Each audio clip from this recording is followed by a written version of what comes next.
ఒక బొమ్మలోపు ఇంకొక బొమ్మ ఉంటుంది, ఇంకొక ఆ బొమ్మలోపు ఇంకొక బొమ్మ ఉంటుంది, అట్లా 7-10 బొమ్మలు ఉంటుంది, చిన్న చిన్న బొమ్మలు.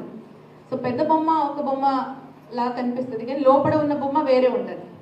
సో మిమ్మల్ని ఒక బొమ్మలాగా వాడుతూ ఆ రిజర్వేషన్ కోసం మిమ్మల్ని నిలిపిస్తూ అక్కడ ఎవరు కూడా సంస్థ నడపకూడదు అని నేను ఆశిస్తున్నాను. 10 సంవత్సరం అవుతుంది ఇక్కడ అంటే ఈ రాష్ట్రంలో పనిచేస్తూ. నా అభిప్రాయం నుంచి చూస్తున్నాను, చాలా వాటికి మహిళలు ఎక్కడైనా సర్పంచ్ కానీ వార్డు మెంబర్ కానీ కార్పొరేటర్గా ఉంటే అక్కడ ఇబ్బందులు తక్కువ ఉంటుంది, ప్రజా సమస్యలు గుర్తిస్తూ ప్రజాస్వామ్యం కొరకు పనిచేస్తూ ఉంటారు.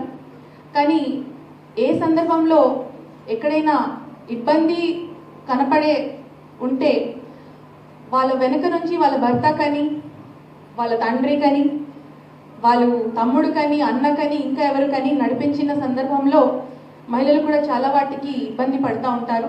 అప్పుడప్పుడు మేము కూడా కఠినమైన నిర్ణయం తీసుకోవాల్సిన వస్తుంది. ఏంటంటే చాలామంది అంటారు, ఆ సభ్యులు ఏం చేయలేదు కదా, ప్రజాప్రతినిధి ఏం చేయలేదు కదా, వాళ్ళ భర్త చేస్తే తన మీద ఎందుకు మీరు ఆగ్రహం చూపిస్తున్నారని చెప్పడం జరుగుతుంది. కానీ ఇక్కడ నేను చెప్పాలి ఒకటే అనుకున్నా, మీ ఇంటి, మీ కుటుంబం,